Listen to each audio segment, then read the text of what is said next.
আসসালামু আলাইকুম। HR LPG feeling স্টেশনের স্বত্বাধিকারী চয়ন ভাই রয়েছে আমাদের সাথে। গ্রামীণ যে পরিবেশ, এইখানে ফ্রি মেডিকেলের ব্যবস্থা, সেই সাথে এই যে প্রখর রোদ চলে, পতিত যে জমি আছে, রাস্তার পাশের যে জমিগুলো ফাঁকা আছে, এখানে যে বৃক্ষরোপণের কর্মসূচি চালাচ্ছেন ইন্তেফাদা বাংলাদেশের পক্ষ থেকে, তো এটা আসলেই প্রশংসনীয়। তো আমি আজকের এই কার্যক্রম তাদের সাথে ঘুরে ঘুরে দেখলাম।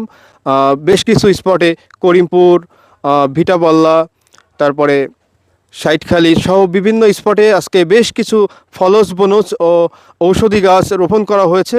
এবং শুধু রোপণেই শেষ নয়, সেগুলো রক্ষণাবেক্ষণের জন্য পলির ব্যবস্থা, পানির ব্যবস্থা, খুঁটির ব্যবস্থা সবগুলোই করেছে, যেটা একটা ইউনিক বিষয়। আমার কাছে খুবই ভালো লেগেছে যে শুধু বৃক্ষগুলো লাগিয়েই তারা চলে যাচ্ছে না, যেহেতু অনেকগুলো স্পট, সেই স্পটগুলোর গাছগুলো যাতে বেঁচে থাকে সেটার একটা ব্যবস্থা। তো মূলত আজকের এই কার্যক্রমের উদ্দেশ্য সম্পর্কে আমি সিদ্দিকী চয়ন ভাইয়ের কাছে জিজ্ঞেস করব। আসসালামু আলাইকুম রহমতুল্লাহ।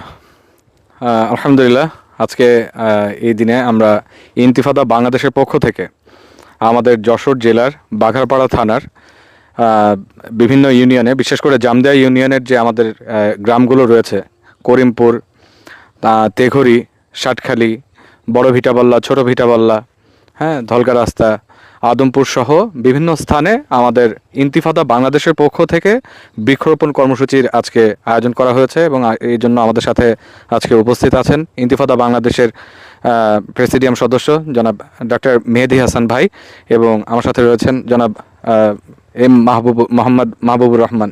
আসসালামু আলাইকুম, আমি ডাক্তার মেহেদি হাসান। তো আজকে আমরা যশোরের কয়েকটি স্পটে বৃক্ষরোপণ কর্মসূচি পালন করলাম। গ্রামীণ পরিবেশে খুব ভালো লাগলো। বিভিন্ন পতিত জমি, সেখানে গাছ লাগানোর ব্যবস্থা করা হয়েছে এবং সেই গাছগুলো যাতে রক্ষণাবেক্ষণ পরিচর্যা করা হয় সেগুলোর একটা ইন্তজাম করা হয়েছে। আর জুমার পর থেকে ফ্রি মেডিকেল ক্যাম্প আয়োজন করা হয়েছে। সেখানে গ্রামের মানুষ যারা স্বাস্থ্যসেবা থেকে বঞ্চিত তাদের জন্য ফ্রি মেডিকেল ক্যাম্পের ব্যবস্থা করা হয়েছে। আসসালামু আলাইকুম, আমি মাহবুবুর রহমান। আমি একাধিকবার এখানে এসেছি, আজকেও আসলাম বৃক্ষরোপণ কর্মসূচিতে। আমরা প্রায় বেশ কিছু গাছ লাগিয়েছি বিভিন্ন স্পটে, যদিও বর্ষাকালের শেষের দিকে। সো আপনারা দোয়া করবেন এবং এই সিমিলার অ্যাক্টিভিটিস আপনারা বিভিন্ন আপনাদের লোকাল এরিয়াতেও চালাতে পারেন। এখানকার ভিটাবল্লা যুব সংঘর সহায়তায় ইন্তিফাদা বাংলাদেশের পক্ষ থেকে আমরা এই প্রোগ্রামটি আয়োজন করেছি এবং দুপুরের পরে মেডিকেল ক্যাম্পও আছে। সহজ কিছু কাজ আপনারা রেগুলারলি করতে পারেন। এই এখনও বৃক্ষরোপণের কিছু সময় আছে সামনে, শীতে অন্য আরও অ্যাক্টিভিটি করতে পারেন। জাস্ট লোকালি একটু ইনভলভ থাকেন, এই হচ্ছে আমাদের আশা।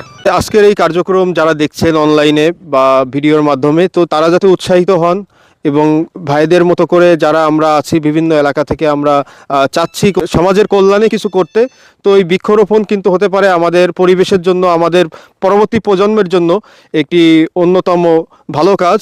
তো এই যে ফ্রি মেডিকেল ক্যাম্প, আমি এর আগে আমার এলাকাতেও দেখেছি। ঢাকা থেকে স্থানীয় যারা সন্তান এখন ডক্টর হয়েছে তারা কাজ করেছে। জঙ্গলবাদাল গ্রামের কথা না বললেই নয়। তো আজকে আমি ভিটাপল্লা গ্রামে এসেও খুবই খুশি হয়েছে এই ধরনের কার্যক্রম দেখে। তো স্পেশালি আমি ইন্তেফাদা বাংলাদেশকে অসংখ্য ধন্যবাদ জানাচ্ছি এবং আজকের এই ভিডিওটি যারা দেখছেন সবার জন্য দোয়া করবেন এবং আমাদের এই কার্যক্রমগুলো যাতে আল্লাহর সন্তুষ্টির জন্য হয়। মানুষের দোয়াটাই বড়। তো আপনারা সবাই চয়ন ভাই সহ ভিটাপল্লার যুব সমাজের জন্য বেশি বেশি করে দোয়া করবেন, তারা যাতে এই ধরনের কার্যক্রম শুধু ভিটাপল্লাতে নয়, ভিটাপল্লার আশপাশের যত গ্রাম আছে, বসুন্দিয়া বলেন, ধলগা রাস্তা বলেন, যশোর, খুলনা, এইভাবে করে তারা পরিধি বাড়াতে পারে। আল্লাহ তাদেরকে বারাকা দান করুক এবং নেক হায়াত দান করুক। আজকের এই ভিডিওটি যারা দেখছেন শেয়ার করবেন, লাইক দিবেন, আপনাদের পরামর্শ মন্তব্য দিবেন যে আরও কার্যক্রম কিভাবে করলে ভালো হয়, গাছগুলো আরও কোথায় লাগালে ভালো হয়, কোন কোন স্পটে গাছগুলো লাগালে তাদের যেহেতু ইচ্ছা আছে অনেক অনেক গাছ লাগানোর। বৃক্ষরোপণের পাশাপাশি আপনারা কী ধরনের কার্যক্রম চাচ্ছেন আপনারা এই ভিডিওতে কমেন্টস করতে পারেন, শেয়ার করতে পারেন ভালো লাগলে। ধন্যবাদ সবাইকে।